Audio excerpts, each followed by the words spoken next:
Hello everyone, I am Anshu Sharma. I am alumni of IIM Bangalore and Women 10K GoldmanSachs. I have done MCA, MA Sociology and have qualified UGC-NET 2 times. I was also the jury of IICDC for 5 years and I am teaching students for Civil Services examination for last 15 years. I have helped many of the students to crack Civil Services examination. They have achieved their goals of IAS, IPS and IRS. So, I have a passion of teaching sociology. I am teaching sociology optional subject, which is a very important subject for the Civil Services examination. So, it comes in the IAS mains examination and it is of 500 marks. It consists of 2 papers. That is your paper 1 of Principles of Sociology and paper 2 that is of Indian Society. So, we will discuss today the syllabus of Sociology.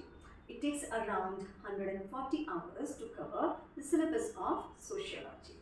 So, here we will go.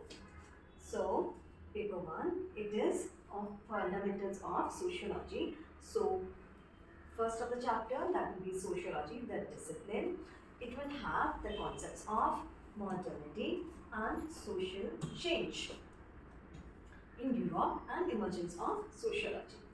Then second topic will be scope of the subject and comparison with another social sciences. Like sociology, it has also the relationship with the another social sciences, that is your history, economics, political science and anthropology, which is there in your syllabus. Then sociology and common sense. Next chapter is of sociology and science. So the sociologists basically they wanted sociology to establish as a science because science has a much more higher prestige than the humanities. So we will be doing different theories here in sociology as science. Third chapter consists of qualitative and quantitative methods, techniques of data collection, variable sampling, hypothesis, reliability and validity. So how do we do research in sociology? So how do we collect the data? How do we do the sampling?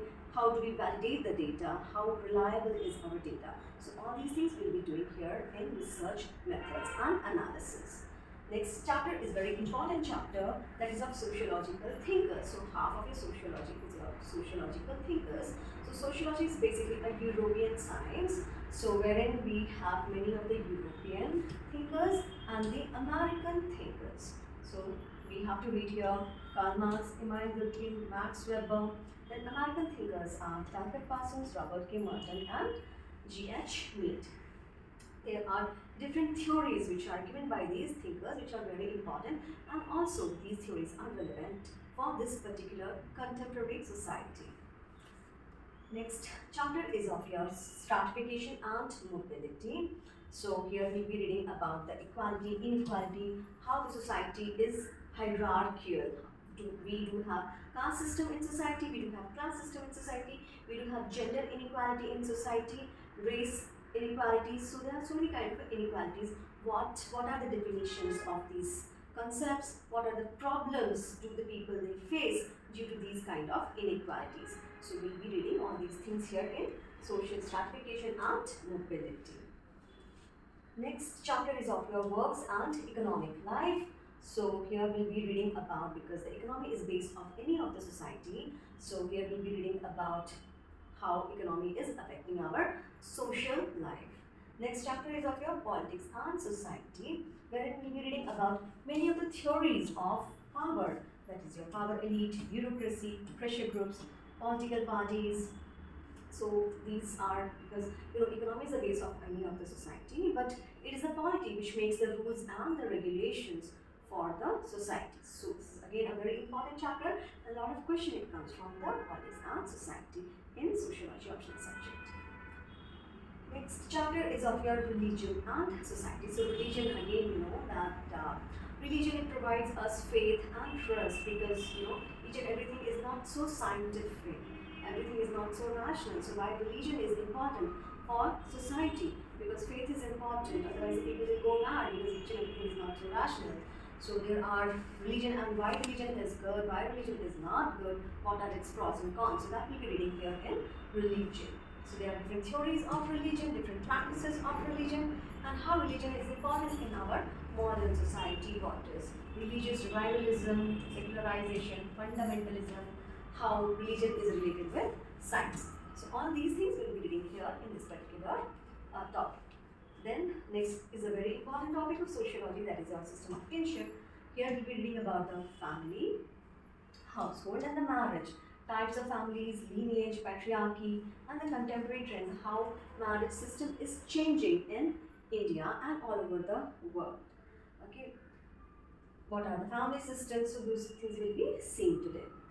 The next chapter, the last chapter for the paper one, is your social change in modern society. That is sociological theories of social change, development and dependency, agents of social change, education and social change, science, technology and social change, like how science and technology has changed the society over a period of time. So this was your syllabus of paper 1. Now we'll come to paper 2. So that is your Indian society. So here we'll be reading about its structure and the changes happening in Indian society. Here we'll be reading about the perspectives, ideology, structural functionalism, Marxist sociology. Second topic is your impact of colonial rule on Indian society. Like you know that the Britishers, they ruled in India for around 200 years. So what is its impact on Indian society?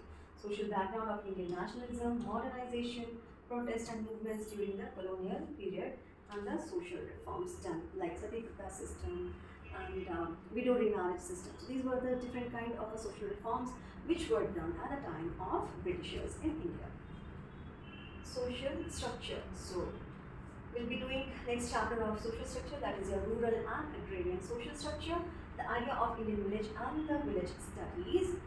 Agrarian social structure, because India is an agrarian society, our 72% of population resides in rural society. So the rural society is really very important. We have to also do the development part in the urban society and also in the rural society. So the rural society will be reading over the caste system, because India is ruled by the castes in India. So what are the castes, what are the different studies which has been done for the caste system in India. G.S. Gurye is very important, and then Srinivas is very important, Louis Dumont is very important, Ante Bidai is so very important. So these we will be studying here in the caste system. Now the tribal communities in India, it's very important topic for your 2023 and 2024 examination. Why? Because our president of India is from the tribes. So what are the tribal communities in India? What are definitional problems, geographical spread? Because we have around 9% of the tribal population here in India. Okay, and now we have to do a lot of development in those areas, because those areas are not developed for so many years, like Orissa, like Andaman Nicobar, Lakshadweep. Like climate change is also going on, so where we do not want that those islands should submerge under the sea. So government of India is doing a lot of development. So when the government of India is doing a lot of development over there, so what will be the problem what these tribals will be facing? Okay, so we'll be reading this tribal communities in India, geographical spread, colonial policies, issues of integration and autonomy. Then next chapter is your social classes in India, agrarian class structure, industrial class structure, middle classes in India. So some of the topics are repeated topics, so we'll be merging those topics in paper 1 and paper 2. Like we do have systems of kinship in India, which we'll be reading in with paper 1. So lineage and descent, kinship, family, marriage, household, patriarchy. Then again, religion is also a repeated topic for the paper 1 and paper 2. So the same things, what are the problems of religious minorities, religious communities in India. So this will be in your with the first paper itself. Social changes in India, visions of social change in India, idea of development planning and mixed economy. Okay, because economy, when we got independence, so how we started our economy and now what, where are we, how we are moving forward. So all these things we will be reading here. Constitution, law and social change, education and social change, how the education is bringing the social change in society. Now you can see a lot of women are also educated, they are coming into the workforce, they are working, they are also financially independent, and how it is changing our society. And moving forward, what will be the education and the social changes, how the education system is also changing. So all these things we'll be doing here. Rural and agrarian transformation in India. So program of rural development, community development programs, cooperatives, poverty alleviation scheme, because India, we got independence some 75 years ago, and because of the colonization we faced a lot of problems, and India was a developing country, it's a developing country basically. So Indian government is a welfare government which has to take care of the poor or the poorest people, so that they can also come above in the society, because government has to help the people, poor people. So what are the program of the rural development, community development, poverty alleviation programs? Okay. Poverty alleviation programs, then green revolution, how we changed our agriculture, because agriculture has a lot of problems. So green revolution and social change, changing modes of production in Indian agriculture, problems of the rural labor, bondage, migration. So migration, when the COVID came, so that time we know that rural people, they had already migrated to the urban societies for the sake of work. And when the COVID came and urban society was not able to provide them the work and the wages, so they again have to move backwards towards their rural society. So what was the impact of migration? So how does migration also impact the society and the economy? Okay. So next topic is your industrialization and urbanization in India. So here, evolution of modern industry in India, growth of urban settlements in India, working class structure, growth class, mobilization, informal sector, child labor, slums and deprivation in urban areas. So these are the problems which we'll be discussing in sociology. Politics and society, nation, democracy. So this topic is again a repeated topic with your paper 1. So we'll be covering these chapters with the paper 1. Then social movements in modern India. So this chapter is also kind of repeated. So social movements, so peasants and farmer movements, because wherever there is a problem, so people, they will be doing movements because they want to reach out to the government for their help. Women's movement, backward class movement, environmental movements, ethnicity and identity movements. So these movements also will be reading in detail. Population dynamics.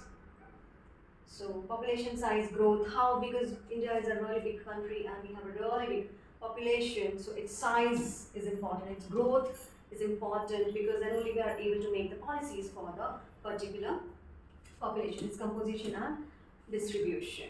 Okay.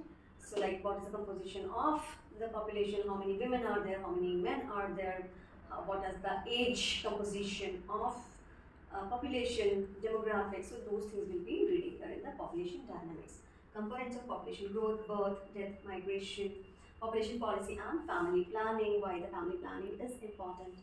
Emerging issues, now India has the young population, but going forward after 20 years we'll be facing the problem of aging. So right now the government has started a lot of health programs for the public. Sex ratios, child and infant mortality, reproductive health. So all these things will be there. Now the last chapter will be of your challenges of social transformation.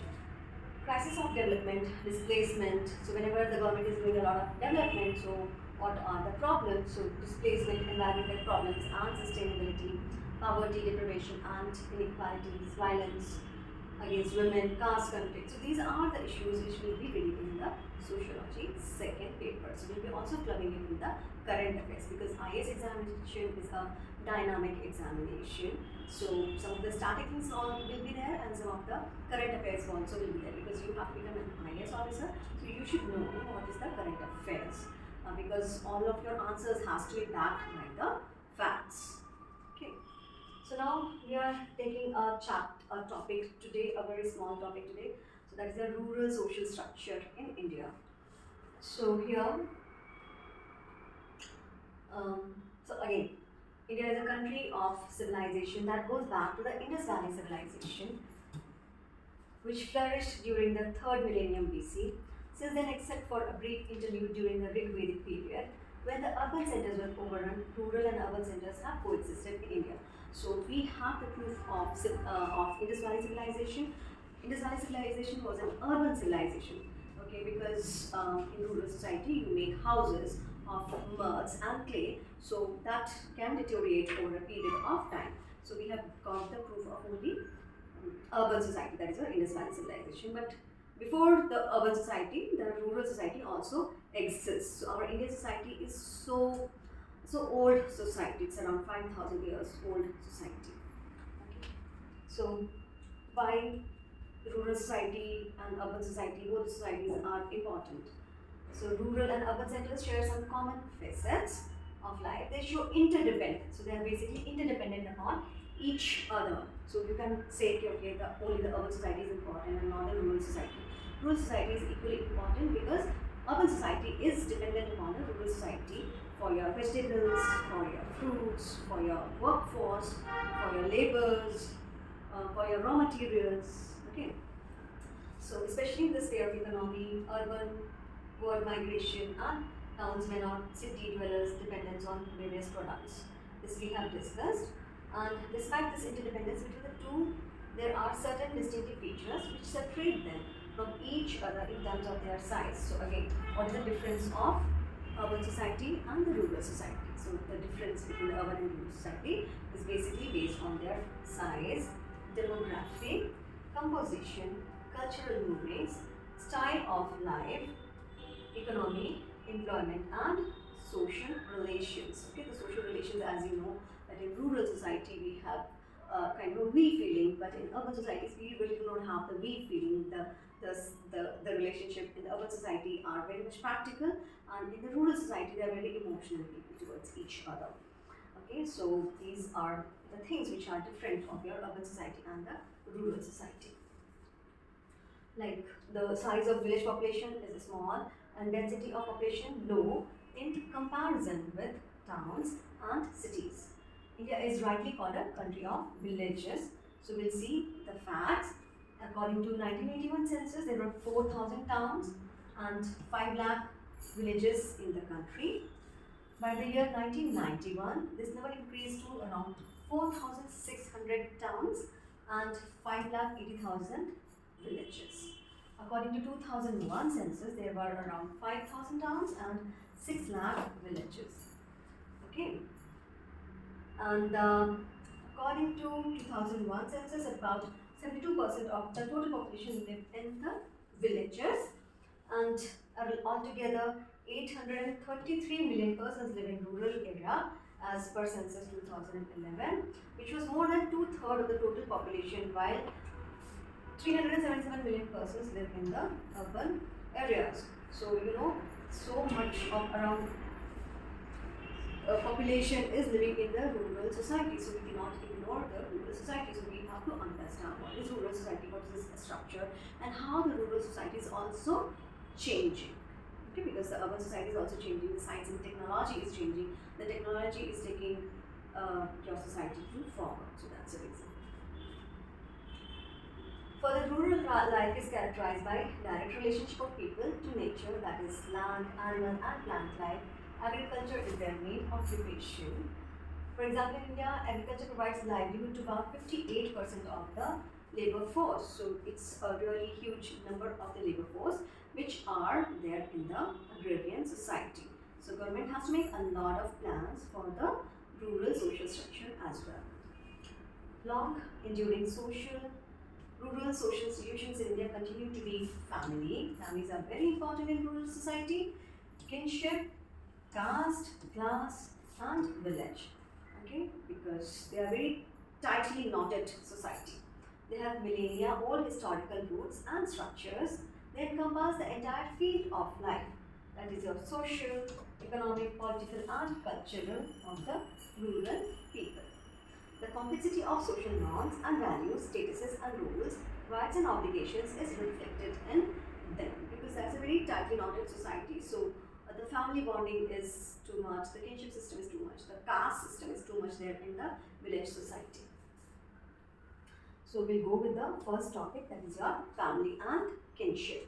Family is the basic unit of almost all societies. It is basically true in India, where the very identity of a person is dependent on the status and position of his or her family.